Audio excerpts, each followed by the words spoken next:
Innal faraga wal jidata mafsadatun fil mar'i ayu mafsadatin. Sebenarnya waktu kosong itu adalah kerusakan bagi semua manusia. Jadi yang membuat kita itu memiliki celah-celah insecure itu adalah waktu.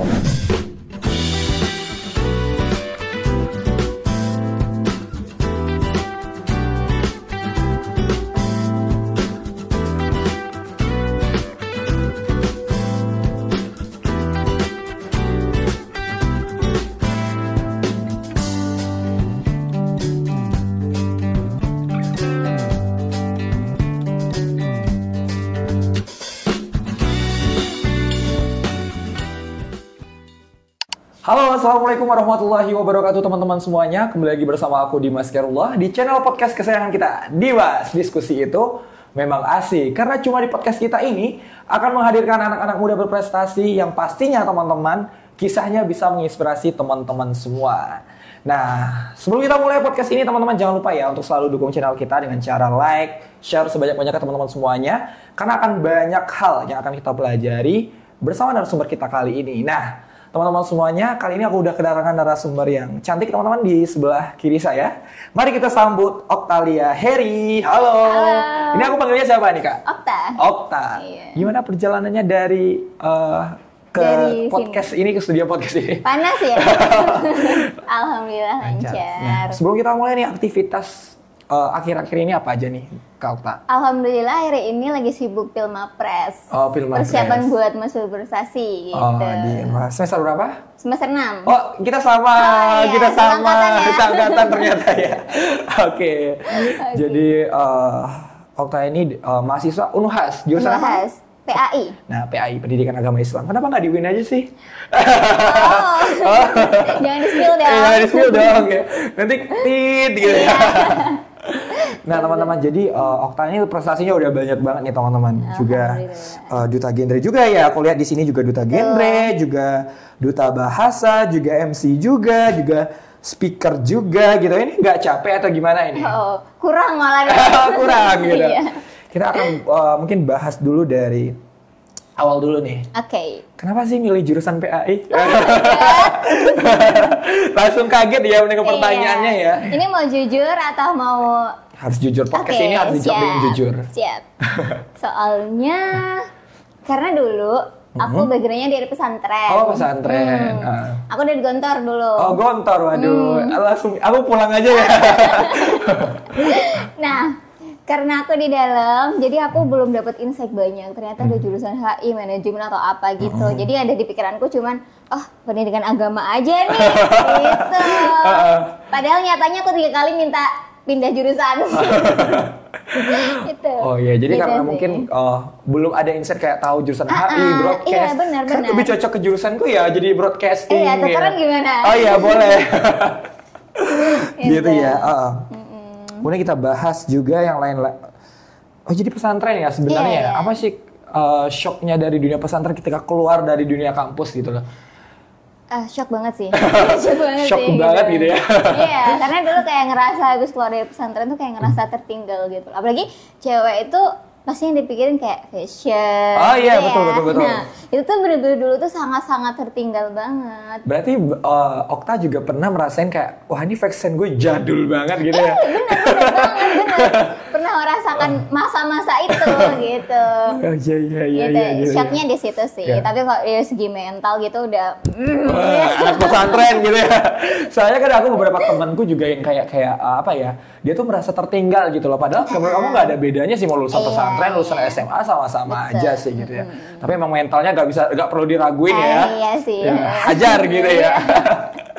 Kemudian kita bahas ke duta genre dulu sih. Oke. Apa sih yang kenapa kamu terjun ke dunia pageant itu dulu aja sih? Kenapa menurut kamu penting sih kamu terjun ke dunia pageant dan kenapa harus duta genre waktu itu? Oke. Sebenarnya kenapa ya karena dari dulu tuh jiwanya udah kompetitif banget dari SD. Terus masuk pesantren kan kayak akses untuk berkompetisi itu kayak kurang gitu loh. Berkompetisi bisa tapi hanya di dalam pesantren aja. Pas keluar tuh langsung menggebu-gebu ya. Kesempalan nih gitu. Jadi bukan mau apa, bukan apa, tapi emang jiwanya pengen aja ikut. Sebenarnya sebelum duta genre udah ke duta bahasa dulu. Oh, berarti duta bahasa dulu baru Iya, duta genre. Oke, duta sorry. bahasa dulu. Kita pindah pembahasan dulu. Oh, iya, Kirain aku boleh.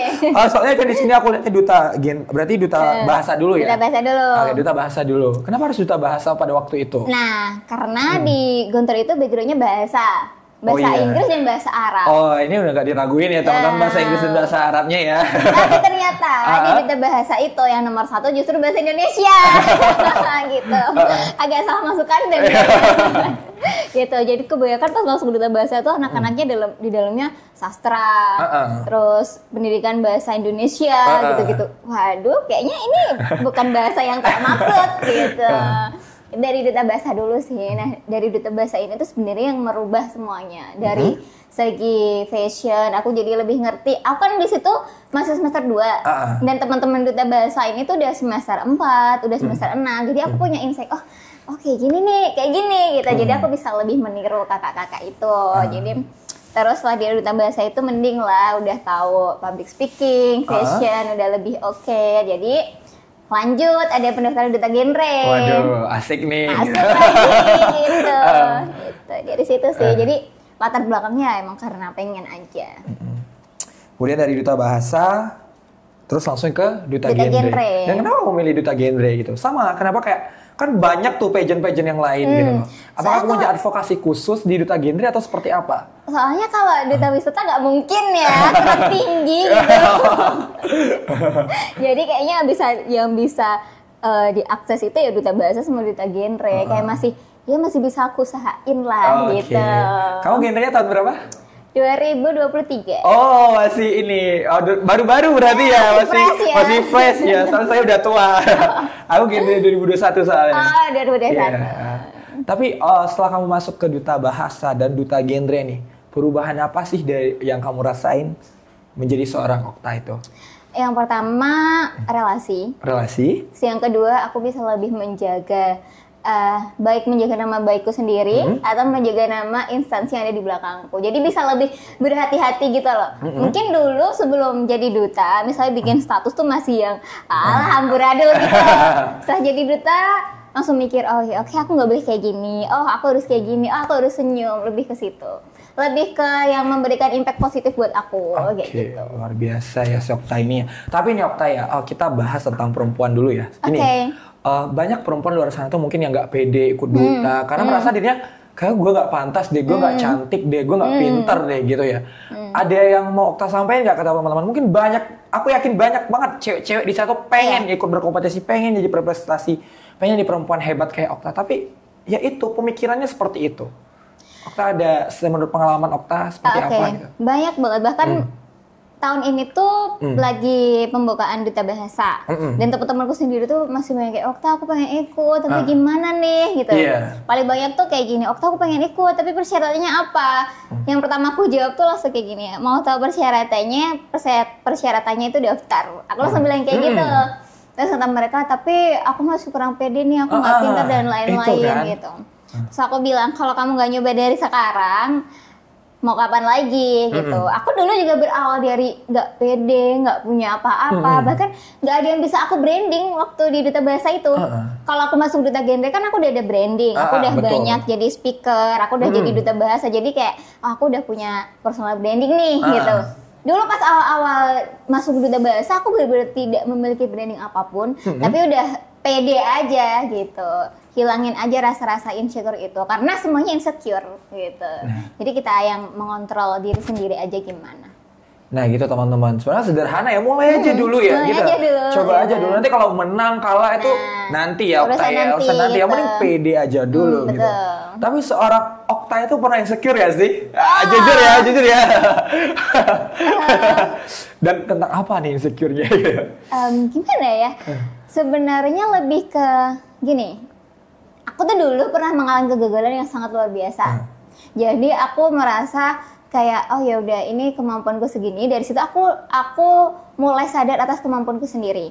Jadi aku setelah masa kegagalan itu, aku sudah berhasil melewati masa insecure karena aku tahu aku tuh bukan insecure, tapi sebenarnya aku mampu.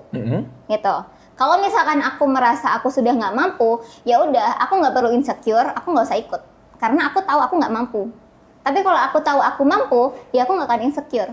Jadi sebenarnya kunci insecure itu adalah kita menguasai diri sendiri aja. Kita tahu kemampuan kita apa, kita tahu kelemahan kita apa. Ya jelas dong kalau kita ikut di suatu kompetisi yang kita lemah di situ pasti bakal insecure. Kayak tadi aku bilang, aku nggak mungkin dong ikut Duta Wisata. Betul. Iya kan? Karena aku tahu, aku nggak mampu di situ. Daripada aku terjun, aku paksa dan aku malah insecure, itu kan menyakiti diri sendiri. Betul. Ya. Nah, jadi kalau misalkan aku udah niat untuk mendaftar suatu kompetisi, berarti di situ aku pastikan aku nggak akan insecure.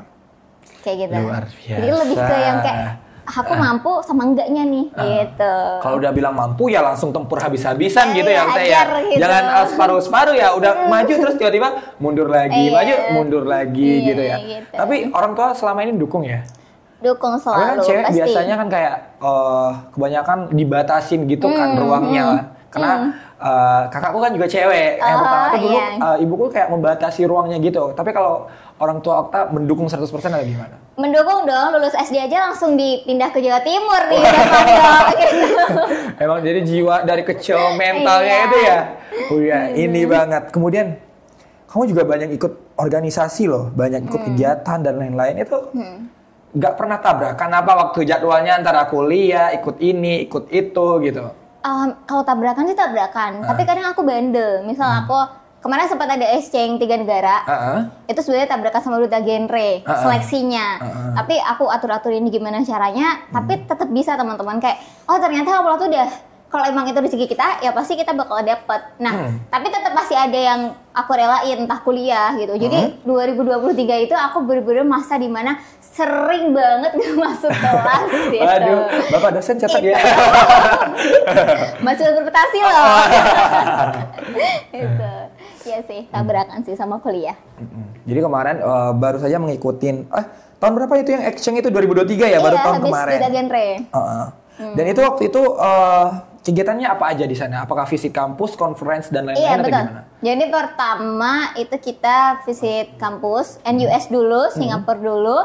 Habis ke Singapura kita ke Malaysia, visiting kampus juga, sama konferensinya di Malaysia. Jadi ada 2 kegiatan di Malaysia. Terus setelah itu kita eksplor budaya, misal ke Masjid Putrajaya dan lain-lain. Terus ke Thailand, kalau di Thailand itu ke Pasar Hatyai, melihat fenomena-fenomena Thailand yang sangat gitu ya. Terus sama visit kampus, dan di Thailand itu ternyata mahasiswa itu pakai seragam. Pakai seragam? Oh iya, jadi ada seragamnya. Kayak ini anak SMA atau apa? Oh ternyata mahasiswa. Gitu. Dan di Malaysia itu ya,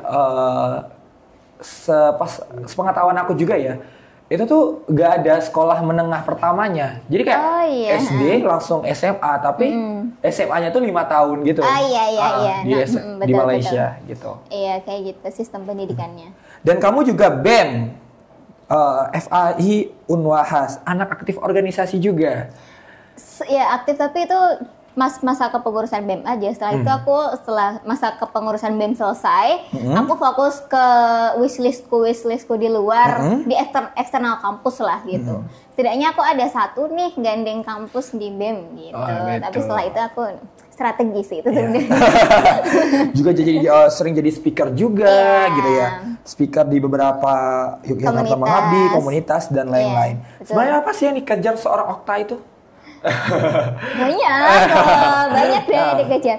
Yang pertama tuh pasti aku mengejar personal branding. Soalnya ya aku ingin melanjutkan studiku, nggak berhenti dari sini. Pasti dilihat dari personal branding. Nah selain ke situ ya aku pasti mengejar lomba-lomba itu sih. Gitu. Ya pengen aja emang. Pengen aja gitu ya. Tapi emang berarti dari kecil tuh jiwa kompetitifnya itu udah ada banget gitu ya? Ada. Nah, jadi speaker juga, jadi MC, moderator, delegasi, menang lomba ini, waduh, gak capek apa? Nggak capek. Seriusan, gak capek? Burnout tuh pernah. Burnout, cuman kayak ya udah bisa mengatur sendiri lah gimana gitu.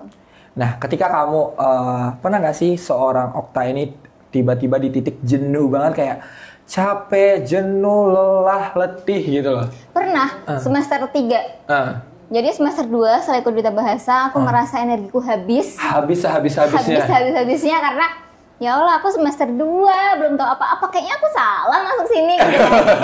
Semester 3 aku memutuskan untuk off. Aku semester 3 itu aku bener-bener aku nggak mau ikut apa-apa dulu, aku mau fokus kuliah. Jadi masa-masa aku di semester 3 itu bener-bener kayak yang cuman berangkat kuliah, pulang, tapi justru tambah stres karena nggak ada kegiatan. Ikut kegiatan apa-apa gitu ya. Jadi malah jadi tambah sering overthinking, tambah sering mikir aku gimana nih gitu. Akhirnya aku semester 4 itu mulai bangkit lagi. Jadi aku sempet ngerasa mental breakdown sih di semester 3. Karena kalau teman-teman ngelihat jejak digitalku, di semester 3 itu aku bener-bener nggak ngapa-ngapain. Bener-bener kayak, aku kayak knowledge banget gitu. Tapi justru aku menyesali hal itu sih. Aku sampai sekarang misalnya, ya Allah semester 3 aku membuang itu sia-sia ya gitu. Terus di semester 4-nya aku mulai bangkit lagi sampai sekarang. Sampai sekarang. Oke, ini pertanyaan dijawab jujur juga nih.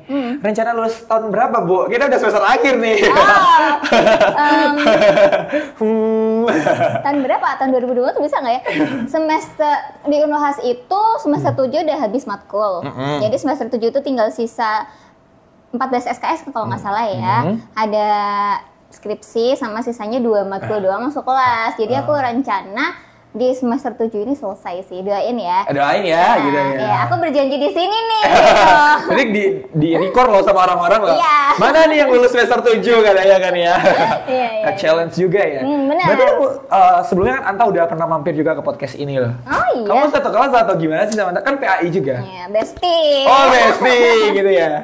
Tapi Satu kelas. kayaknya kamu ekstrovert deh, gak introvert deh. Iya, ekstrovert parah ini. Parah gitu ya. Anta tuh ngakunya di sini dia introvert gitu. Emang. Ya. Di kelas, berarti satu kelas, benar-benar satu kelas. Satu kelas. Ya, satu kelas sama-sama berprestasi, keren ya. Ada kayak teman pemacu semangat kita gitu loh ya. Iya. Anta suruh turun ke dunia pageant aja besok. Oh, ini lagi proses. Ditunggu ya. Oke. Setiap orang yang datang ke Dimas Podcast itu nggak ada yang nggak dapat challenge. Oh my god, apa nih? Sudah siap untuk challenge-nya?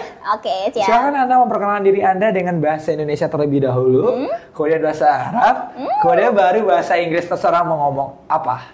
Oke. Udah Bahasa ready? Indonesia dulu? Boleh. Siap. Kamera silakan menatap ke Okta. Saya nggak perlu disorot. Gitu. Yeah. Oke.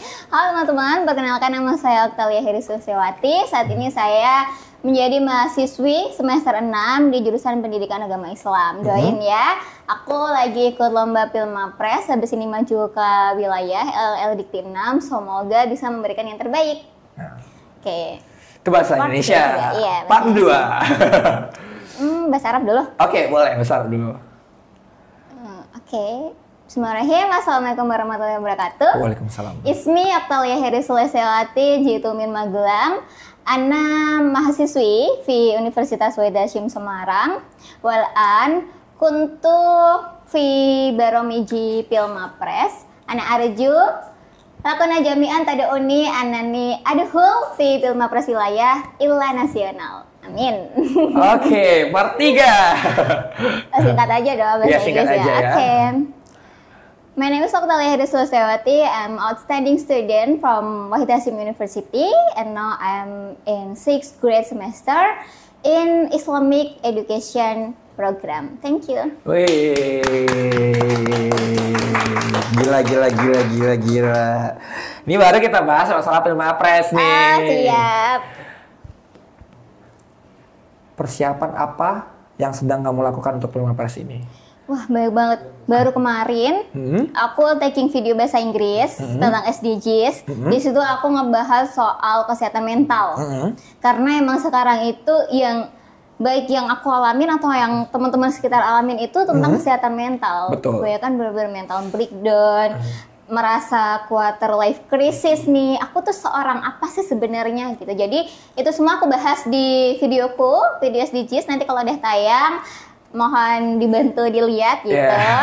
Pasti dong. Iya, terus itu baru kemarin nih. Dan hari ini aku lagi ngurusin proposalku buat kan di Pilmapres itu ada yang namanya gagasan kreatif.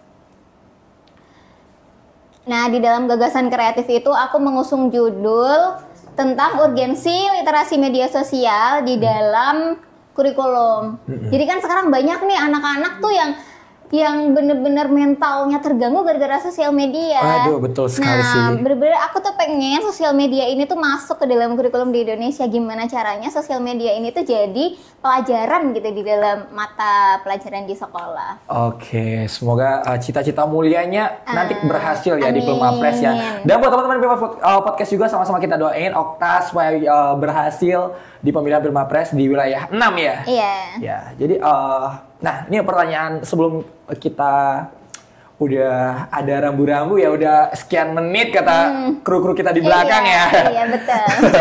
Nah, apa sih yang pengen Okta sampaikan kepada teman-teman di luar sana?